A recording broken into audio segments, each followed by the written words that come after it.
Today is December 16th, 2022, and we welcome you to our Chapter 49 podcast. We try to make it a weekly podcast, but we're heading into the holiday season, so we are going to take a little break for the holiday, and we'll talk more about that later on here. In fact, we'll probably talk about that right away. But my name is Larry Lannan. I'm a volunteer for Chapter 49. I deal with communications, which for the most part is this podcast. So we're very glad you chose to join us. We will, Duncan Giles, our chapter president, who also, of course, is a regular member of this podcast team. You are going on your normal use or lose leave, so you will be away from the office for a while. Yeah, as of late this afternoon, Larry, I'm out for the rest of the year. Just because I can, we can only carry over so many hours, and I'm at that limit. So we will not have another podcast, and we won't commit to it, but it'll be sometime in early January, I would assume. We'll have our next podcast then. So right now, I just want to say, Duncan, that we did, talked about Harry and Meghan last time. All 6 episodes have now been uploaded and are available on Netflix. And I just did a review on this, and I gave it an A grade. I really do think it's worth your while. It's 6 episodes. They're under an hour each. I think the last one was a little over an hour. If you have any interest in this whole royal family dust up, it's of great interest, and it is their story. It is not an unbiased look at it. They make that pretty clear.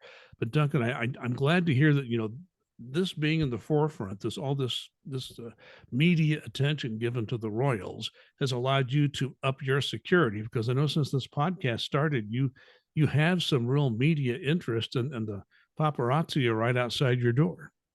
Yeah, it's become a pretty big problem for myself and my awesome girlfriend, Kim.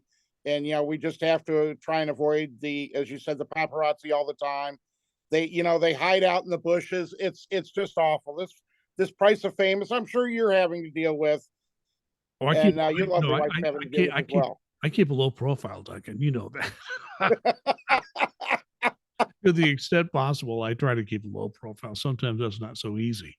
Well, let's get into our issues for this final podcast of 2022. And surprise, we have an uncertain, no, I won't say uncertain, but an undecided budget. What I understand, we have a continuing resolution. And on the day we record this, on the 16th of December, the president now has either going to his desk or at his desk on 1-week extension for a continuing resolution. The leaders of Congress say they have a deal. It's called, and I love this word, omnibus, an omnibus deal. That means you just wrap the whole budget into one big, gigantic package. Problem is, and our national union has told us this, we know there's a deal. We don't know what the deal is. Nobody has released any numbers as to what this deal is, correct? That is absolutely correct. They've apparently come to a top line number, but they haven't figured out exactly what's going to be to each agency, which I would think would be how you came with that top line number, but that's just me. Well, and that the fact is, yeah, you're right. Okay, here's how much we're going to spend generally, how much we're going to spend specifically, which is what a budget process is supposed to do. But Duncan, I cannot remember a year where the Congress went through what they call regular order. I remember talking to Lee Hamilton, who visited Fishers, and I knew him when he was a congressman, when I was a news reporter in Columbus, Indiana. He represented that area for a long time. And he used to talk about regular order. They used to have it back in those days in the late 70s, early 80s. Now it's like nobody can agree on things. So I don't think the Senate had one committee hearing on any budget. The House did, but the Senate never even got to it. So you just wrap the budget into one gigantic bill. And not the best way to run a railroad.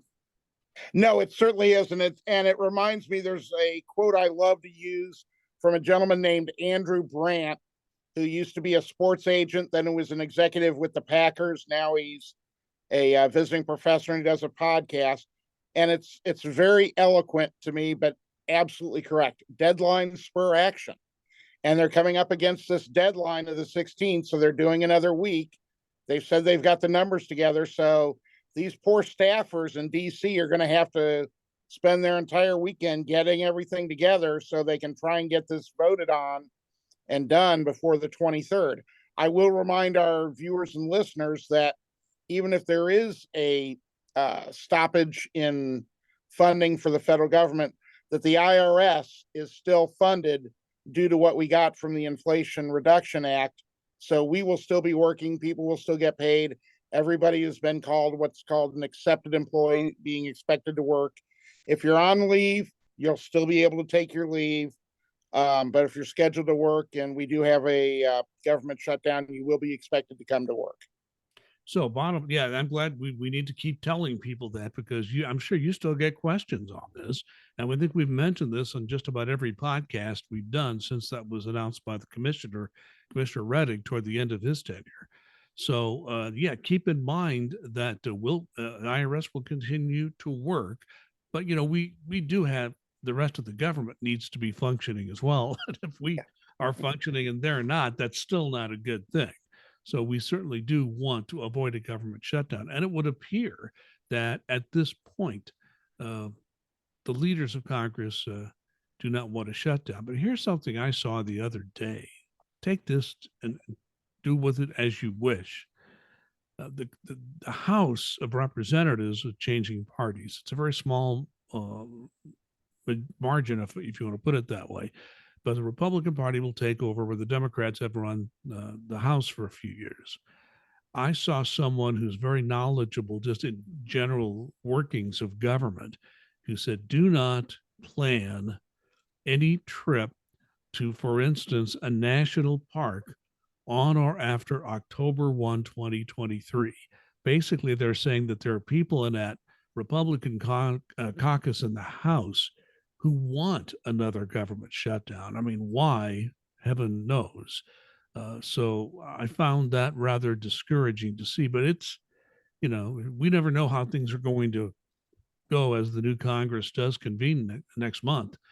But at least one person who's been around a long time and looked at the government and what it does, how it works, and how the Congress works, is very concerned about the government continuing to operate after October 1 of 23. So that's not a good sign. No, it certainly isn't. And that's, these folks are elected to, it doesn't matter, irregardless of party. They're elected to get funding done, pass bills, things of that nature. That's their fundamental work. And I understand there are going to be disagreements. That's natural. That's normal. But there are compromises that have to be made in funding anything, whether it's a household, whether it's a small company, whether it's the federal government. There are compromises that have to be made so that the work can get done, the business can get passed, and the funding can be there.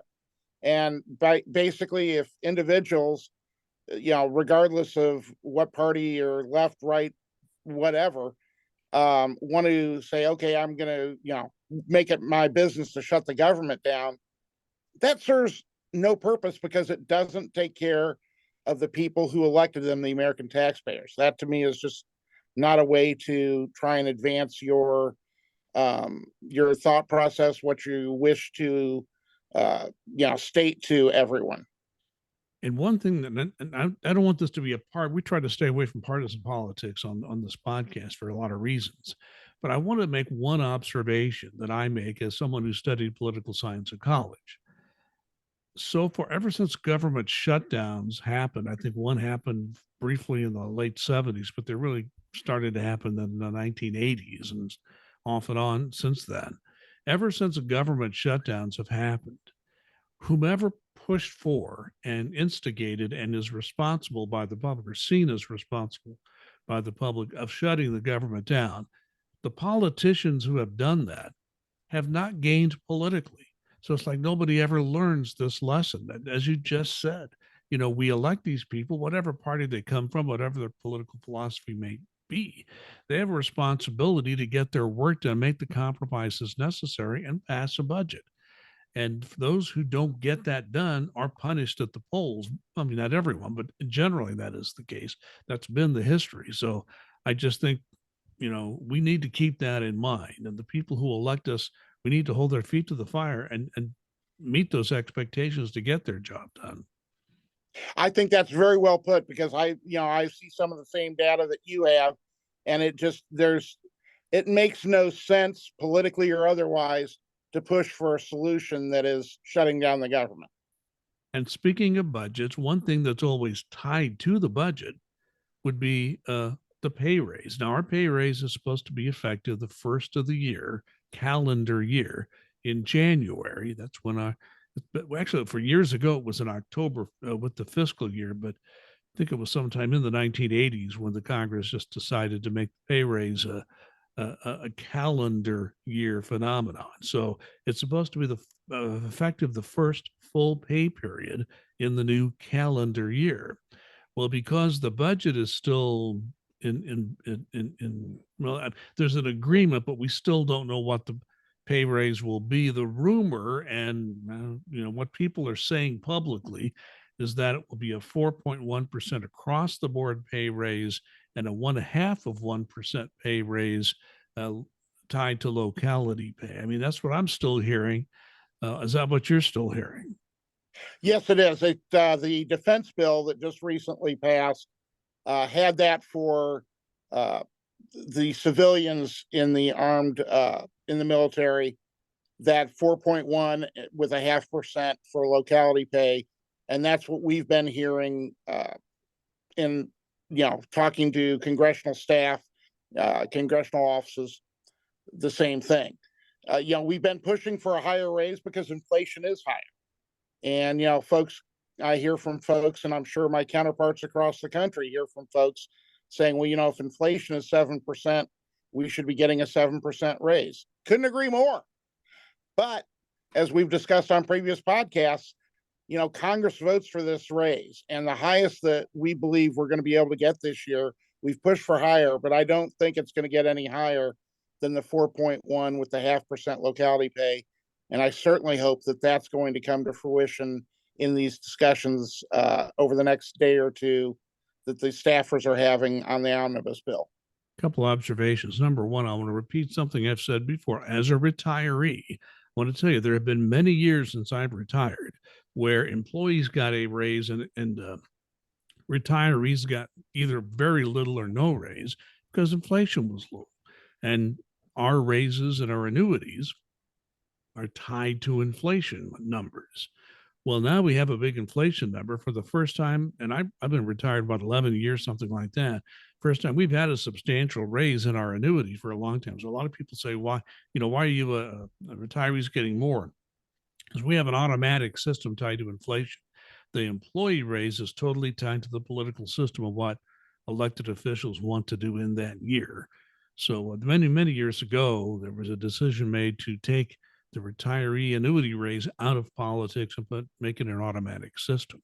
So that's why you can, and as Duncan has said, you may not like that, but that is the way it is. And retirees have kind of been on the short end many years. We are getting a lot this year. So, I mean, you're jealous of us this year, but we've been jealous of you in years past. Yep. They're just different systems, and it would take an act of Congress to change that, just so people know. I want to mention one other thing. You've talked a couple of times about congressional staffers.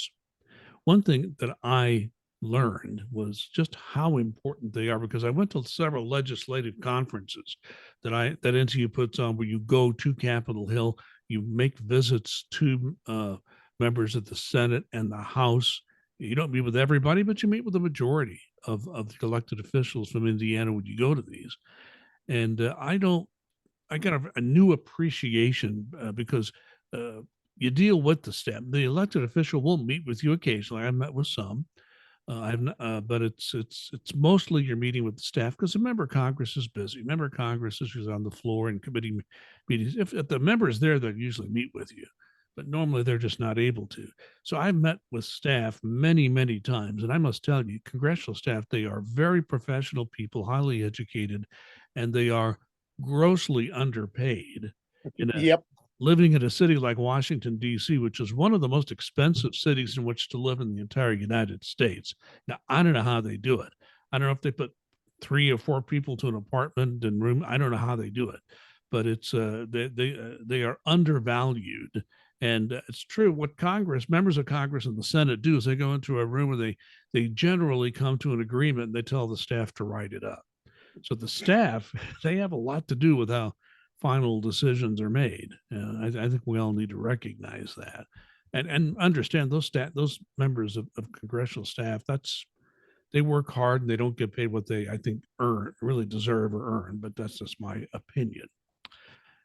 Moving on, let's go to talk about something that has created quite a stir within the IRS. It's not affecting anybody we know of in Indiana, but it is affecting a few people around the country. And it has to do with how one particular series of revenue agents in the United States, what their grade levels are. And it's quite a story. Can you explain what's happened and how we got to where we are today? I'll give it my best shot. How's that? Um, we That's all had we can ask for. OPM has notified IRS that they believe that there are a few positions in HCO, Human Capital Office, as well as the 512 series, which is revenue agents, that the IRS didn't properly vet or go through all the steps they needed to raise the journey level, the level you can get to without having to compete on this. And so, they're making the IRS basically justify what they've done. This is something that came as quite the shock to NTU nationally, as well as my brethren across the country, because we had no idea that there was any problem with this. And our main, our two-pronged approach at this is we want to make sure that current employees who have, gotten these career ladders aren't going to be harmed. They're not going to say, oh, okay, well, IRS screwed up, so now we're going to cut your pay and grade. No, we don't want to see that happen. If IRS did something incorrect, that's one thing, but we don't want to punish the employees who've done nothing wrong by having this impact them.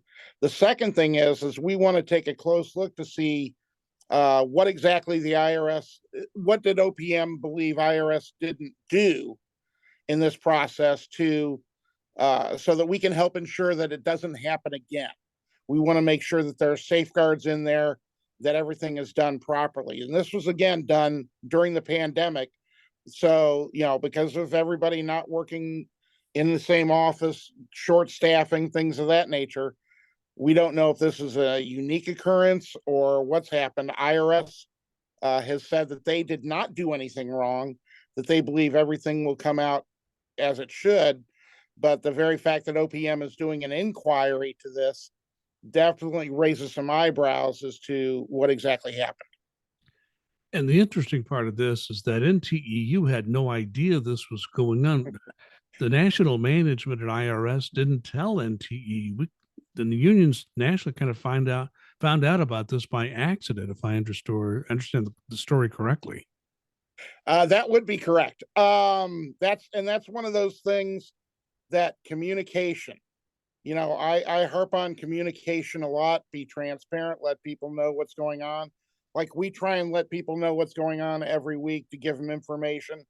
Sometimes the IRS nationally will not let national NTU know what's going on. And so then we're all playing catch up instead of saying, okay, hey, look, when this first happens, and the surges are great examples of that we've talked about previously. If the IRS had come to NTU, right when they started noticing a problem with all the buildup in the returns and things of that nature, we could have worked with them to make things smoother. Instead, we get hit with a fait accompli and it's just all screwed up.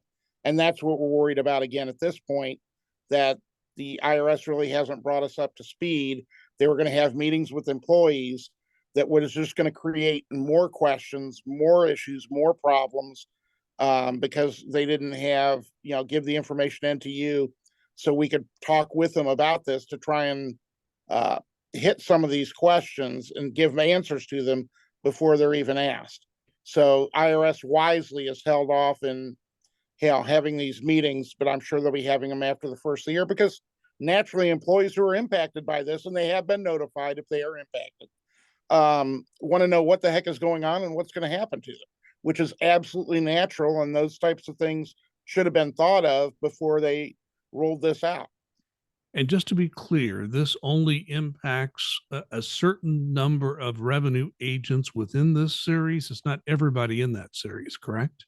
Correct. It is people who got their grade 12 career ladder, not competing for it during the pandemic when they decided to raise this. So it impacts approximately 300 and some revenue agents across the U.S., and that's SBSE, LBNI, TEGE, all the different divisions that have revenue agents.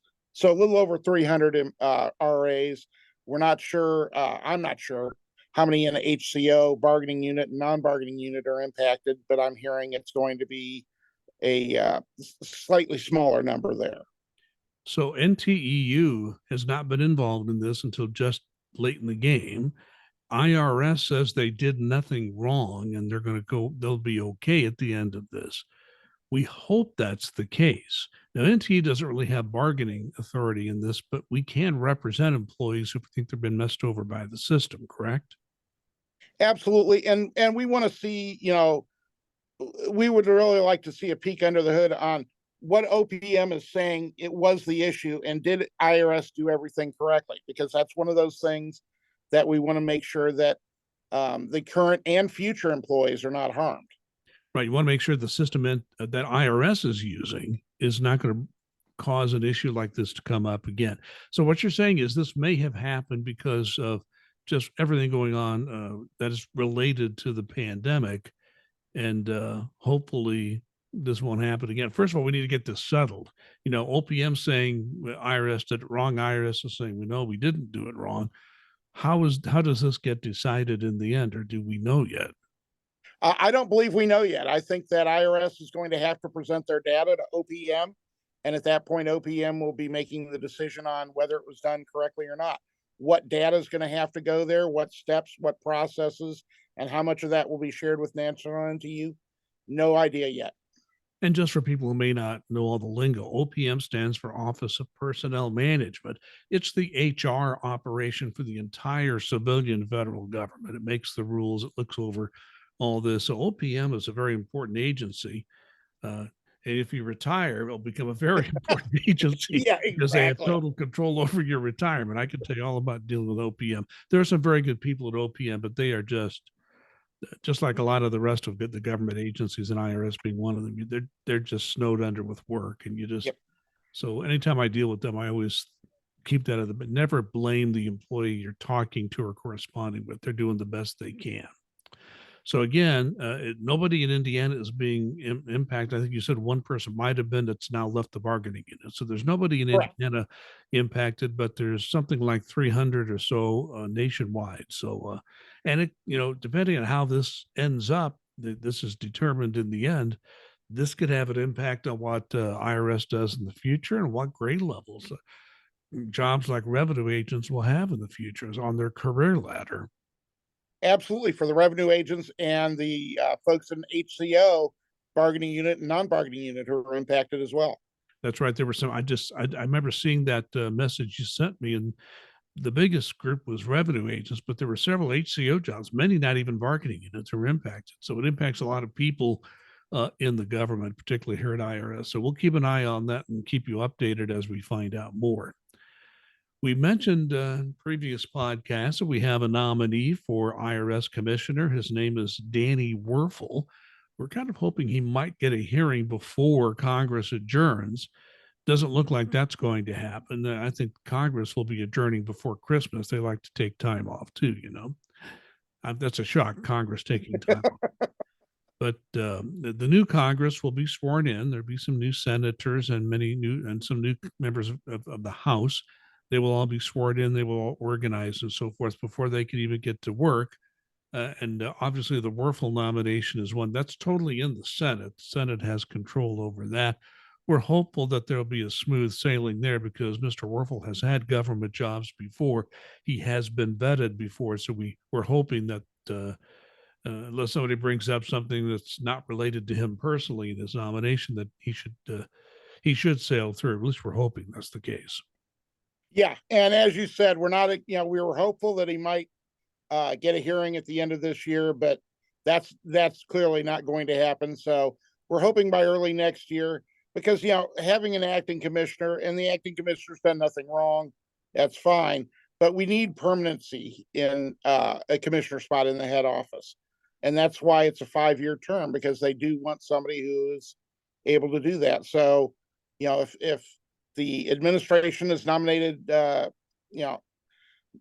Commissioner designate Werfel to be the man, let's go ahead and get the hearings done. And, if he is, let's put him in place so he can start doing what he needs to do to help improve us, whether it's technology, um, you know, God help us, more hiring that's, actually has retention. That would be good. If we could get some hiring with retention, that would be nice.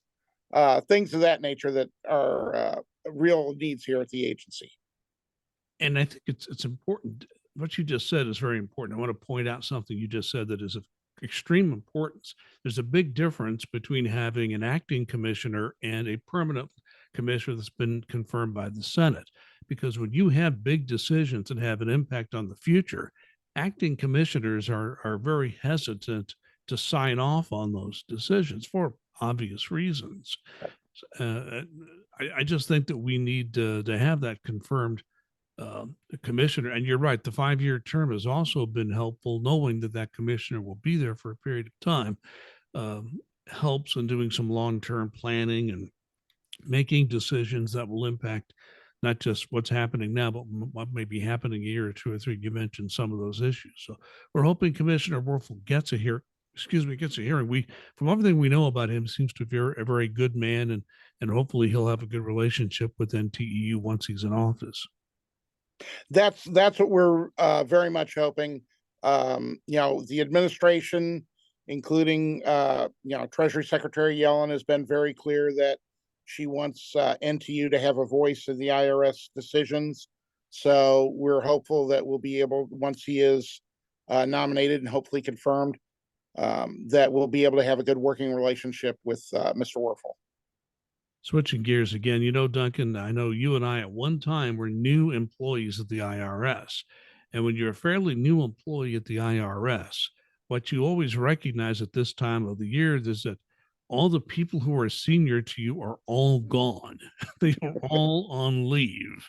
Of course, I was sort of that way toward the end. And of course, once you get 15 years in, you get the 8 hours you accrue every pay period. So you accumulate a lot of leave. And there are many people that want to take time off during the holiday season, which means the less senior people end up doing the work in the meantime. Some offices are kind of at a skeletal level. Even toll free tends to have a fall off of telephone calls and that sort of thing. But one thing that has come up, and I would like you to say a few words about this, is that the acting commissioner has said that as we get into the end of the year, that managers should be showing much more flexibility on telework, allowing people to be out of the office more than they normally would. And yet we've found that sadly some managerial confusion on this. Tell us what you know. Yeah, that's one of those things that, I know you're shocked at managerial confusion because there's such clear cut guidance coming down from the top. What happened was the acting commissioner said, and this was basically almost in a statement from him that was buried, in the news parlance, as I'm sure you've used before, they buried the lead.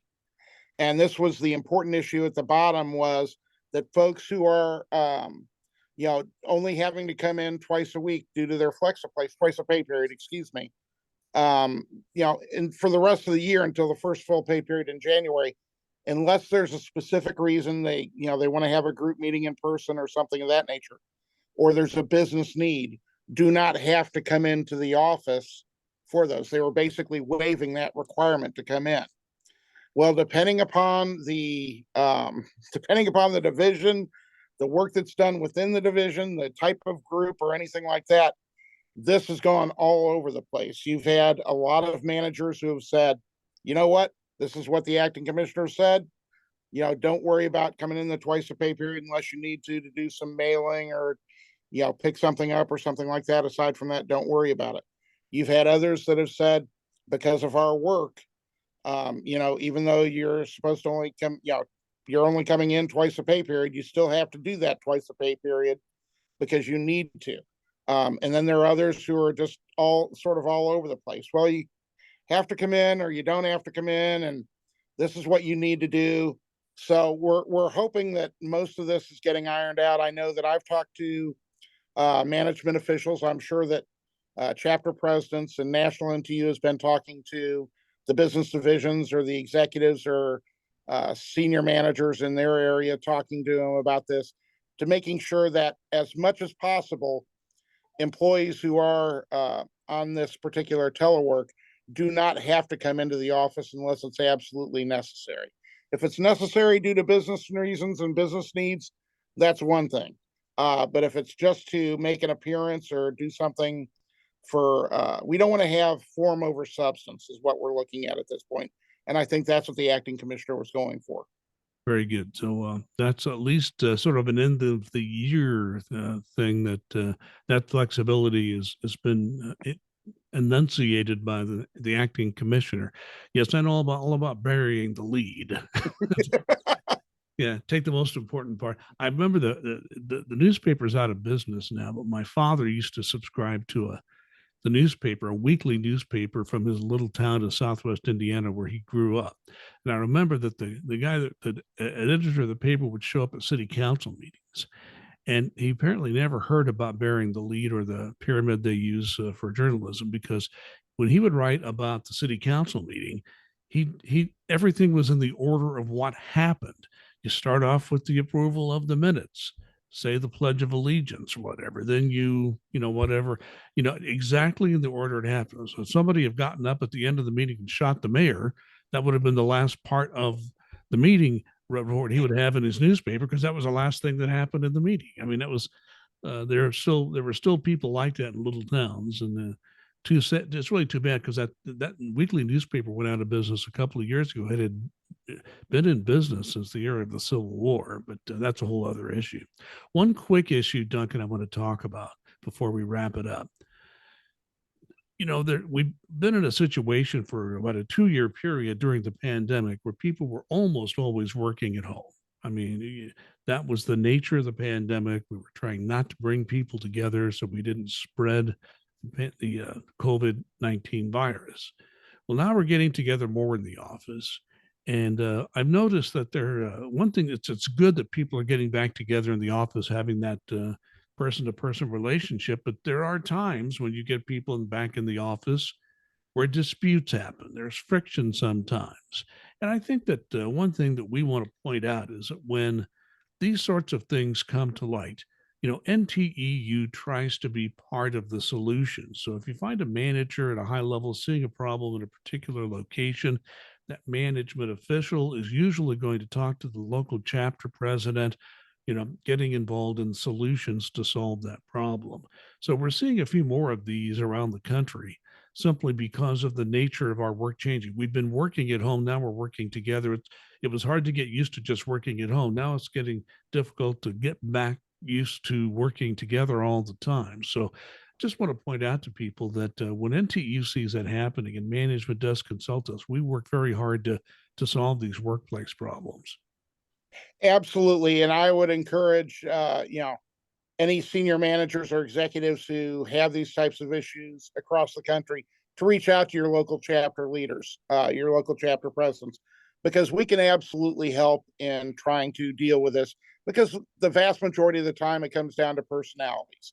And like you said, it's trying to get back into the mix of working together. If you're even coming in twice a pay period, everybody a lot of times is coming in on those same days for group meetings, things of that nature. And people are human. Disputes do come up, and sometimes they can linger and fester and things of that nature. And we want to try and avoid that, because everybody should be treated in a courteous and business-like manner in the workplace, and we don't want to have anybody that's feeling uncomfortable in their own workplace. So bringing NTU in and letting us know what's going on, or us listening to us when we bring you these issues, is extremely important. Let's do our final comments, and I'll start with a final comment about the holiday season. Duncan, we've talked about this before. You want to make sure you would enjoy the holiday season. Don't get stressed out about the holidays. I happen to be from a very big family, I'm the oldest of six. My father was one of 10. And when you have a big family, things can get complicated, but it can also be difficult if you have a small family. If you have family members that maybe, don't always get along. I think what we need to do is also to look out for people who might be alone during the holidays, try to help them out, bring them into maybe a family get together if you know somebody's all by themselves for the holiday season. Try to enjoy this, whatever your religious beliefs may be. Christians do celebrate Christmas at this time of year, but there are other faiths that also have celebrations around this general time of year. So let's just enjoy holidays however we choose to celebrate them. Enjoy them, make it a family time, and not a stressful time. Let's have some fun and enjoy the holiday. I couldn't agree more, Larry. Whether you celebrate Christmas, Hanukkah, Kwanzaa, or any other type of religious or secular or spiritual festival this time of year, don't make it stressful. That is so on point. And this is a time of to be together with family, friends, and if you have, like you said, if you have people that are going to be alone on Christmas or not have anybody to celebrate with, bring them in. That just having a meal with somebody that can really help people. And I know several people who have been alone for years, and they make it a group get together, a bunch of people that don't have partners or children or things of that nature to do that. And I think those types of things are absolutely wonderful. You just want to make this the best time of year that you can. That's what the spirit of the season should be, is trying to be giving, trying to be relaxed, trying to be happy with your family, your friends, and make them as comfortable as well, without sitting there saying, "Oh, everything's got to be perfect." Because guess what, folks? It's not going to be perfect. You can't manage everything, so just let it go. If things ever do happen perfectly, would you let me know? That almost never happens. And this is okay. That's part of life, right? That's just part Exactly. of living. So you just heard Duncan Giles, our chapter president. Duncan, enjoy your time off. Our podcast will take a bit of a break. We will be back in early January for our next podcast. In the meantime, we will continue to update our Facebook page. You can like or follow our Facebook page if you wish. All you have to do is go to Facebook and just search under NTEU Chapter 49 Indiana, and you can follow or like our Facebook page. We try to keep it updated whenever there's news. We've had it updated a lot lately with the federal budget situation. Once again, we appreciate the fact that you have taken some of your time to watch or listen to our podcast. If you were not out there watching and listening, Duncan and I would not take the time to produce this mostly every week, although we are taking this holiday break. So, in the meantime, please enjoy your holidays, be safe, and be kind.